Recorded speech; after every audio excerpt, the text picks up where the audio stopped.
I want to try weather. I want to try leather. I'm not really sure if any of this worked out that well, though. Let's get into it. Okay, so this model here, I got online, I believe. Yes, this came with a master grade ball that I back ordered back when master grade ball Vercal was actually a little bit hard to get. I got into the hobby and they were just about to reprint it. So that's when I grabbed that. And I'm a big Build Fighters fan, so I grabbed this too. And I mostly got this for the dog. The dog with the giant gun attached. It's like a sniper drone dog that's really cool in the anime.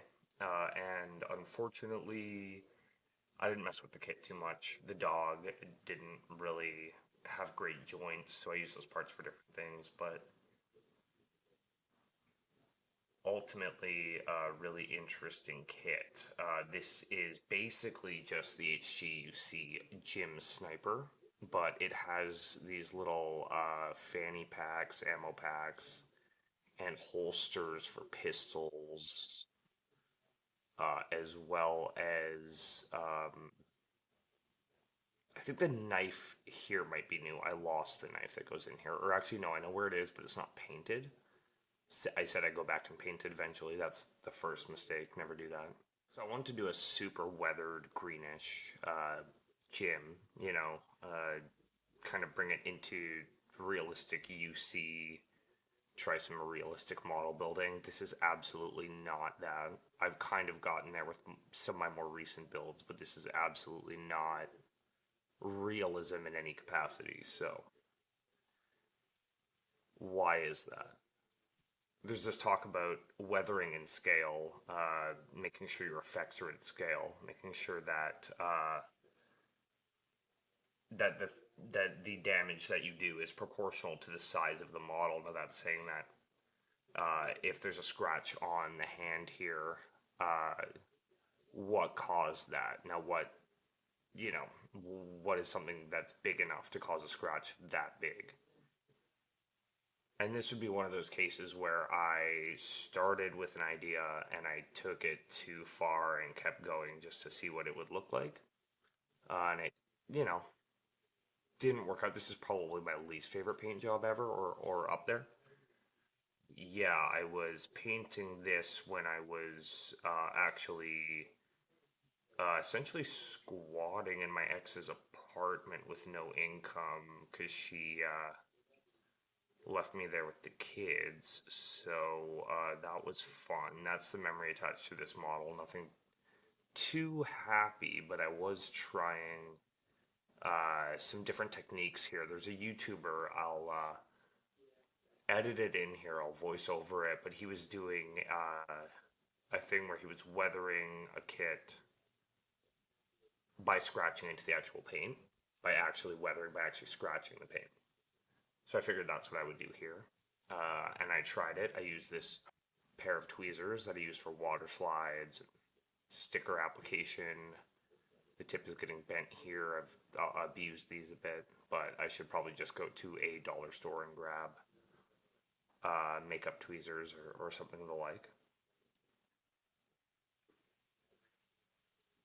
And I have this green game color that I think I got at a game night.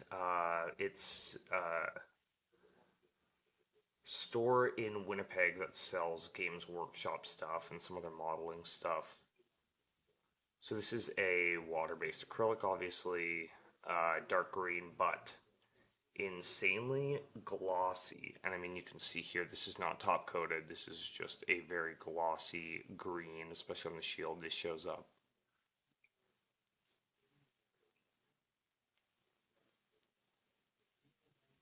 Look at that.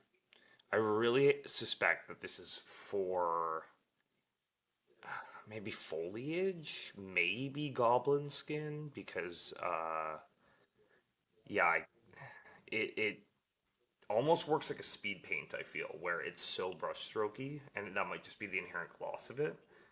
But I feel like it's begging to sink into recesses, and it just dries very weird, where like certain parts, even after 3 coats or so, will just, still be brushstrokey. So that makes me think it's a contrast paint or a speed paint, or something of the like that's just not labeled as such.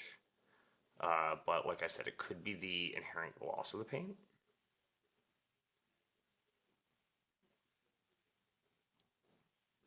So let's get into a little checkup and diagnosis here. So you can see an insane amount of scratches, a lot of brush strokes. I base coated everything in brown. I was trying this thing where I would like work towards the edge with the paint so that there's a little bit of brown on the edges still showing, and it kind of worked in some places. That's a tip that I've seen other modelers do a few times. Is kind of like pre-chip, weather by not actually covering your whole base coat. But yeah, it didn't exactly work out as well as I wanted, and I think this is really just a scale thing. But like in some places, it does work and add to the dirty effect. And if I went over with a brown wash and then a black wash, I guarantee this would start to get a little bit closer to what I would want. The knife again, I lost because I did not paint. I believe, you know what? I might have actually given this top coat at some point, but I'm not too confident about that. The only reason I'm thinking that is because the visor is pretty or pretty foggy, right? The beam sabers are not attached. The backpack itself is the drone dog that I was talking about. Very interesting. I'll showcase some of the pieces that I used for that in a future video. But I essentially used that for a kit bash. This, with the light green and the brown underneath, it does remind me of that Dubai chocolate that's getting very popular lately. So the leather here, let's take a little look at this here.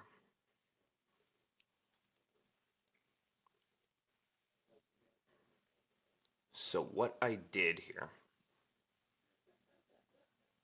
was I started with a light yellow as a base coat, and then I pretty sure I dry brushed a brown. Let's see if I can get this more focused.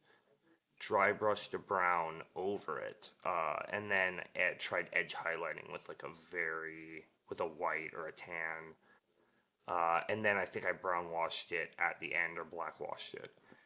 Now I think on camera this does actually end up looking okay. I got a few compliments about this when I did show it on Twitter, but I honestly think it's like very, very unconvincing as leather. And I think my friend said some of that is probably down to the shape. Like if I'd maybe melted some creases into it or sanded down the hard edges so they don't really look like they're supposed to be metal, right? Because really, I'm not sure these pieces are supposed to be cloth. This one looks such like a cloth bag, but they are just strictly gray pieces, right? They could be like some sort of space nylon or plastic or something that would be durable enough to hold up a pistol that's roughly as long as 2 people. It's funny here when you talk about intentionality with your messiness, you really want to make it, random. I was kind of just going at it with tweezers, and here I like did a scratch here and then a scratch down, and I was just kind of like going at the chest, weathered up, and then it ended up just literally looking like an insignia or a kill count or something like that. And this was completely unintentional, but it looks so intentional that it draws attention and almost ruins the whole weathering effect, right? Bottoms of the feet at least have paint on them this time. Honestly, all the places I would have wanted to get covered with paint really did get covered with paint. But this is looking so acrylic. You know what I mean? Like this looks insanely acrylic in a way that I've tried to get away from with a lot of my builds. And a lot of that is down to brush stroke. A lot of that is down to not using proper thinner, probably.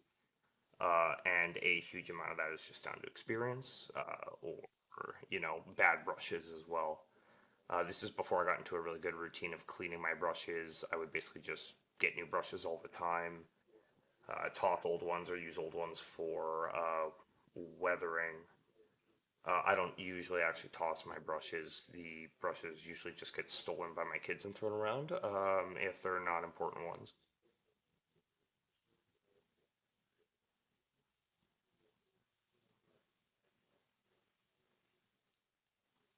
So all in all, pretty good model, especially if you like the HGUC Gym Sniper. The packs are really cool. The problem I do have with these packs is that so it's kind of a peg that goes into a hole for the leg, right? And then these packs just go on here. Now, I assume this would be like the exact same peg and waist as the HGUC gym. So in that case, this knocks off like, a little bit of length where the peg can go into the hole.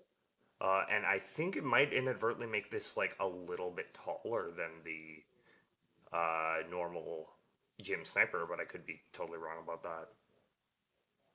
This episode, Bloodhounds of Original Build Fighters, where the Meijin fights the gym sniper canine, is an extremely good fight. That's like a series of like 3 or 4 really good episodes in a row there. So if you haven't seen Build Fighters yet, or if you write it off, definitely check out that later half of the show for sure. A lot of charm to the first half too, though. So yeah, this is one that I kind of just wanted to get through because this one's kind of an abomination, but he's serviceable. If Gundam Assemble comes out and you can play it with high grades and we adapt the rules, this will be my gym. Like I'll just use this as my gym. But yeah, otherwise the next few are ones that I'm really excited to get to. This one was just in the pipeline. All right, so not much to say that's not self-evident here. If you've been modeling for more than a few months, keep it easy on the weathering unless you're trying out a new technique. Definitely don't be afraid. I say this every video, don't be afraid to mess up a model. This is just a burner now. I could probably throw more paint on this and just figure out new techniques. This is very salvageable too. Like, never think that a project is not salvageable. This is like, I could like sand off a little bit of this and just really weather the crap out of it. I could wash it. I could nuclear option, strip the paint, and start all over. It is just plastic. So otherwise, though, HGUC Gym, you've held up okay. I would not have as much respect for you if I was not a huge Build Fighters fan. I actually have controversial opinions about 08th MS Team, War in the Pocket, a lot of those one-year war OVAs. I enjoy pretty much all models that I've done to some capacity, except for a few that we'll get to that have been really, really sticking points for me. But yeah, stay tuned for that sort of stuff. And the next one that's coming up in the pipeline, I'm really excited about. We've got a Turn A Gundam suit to look at. So stay tuned. Thanks. Take care.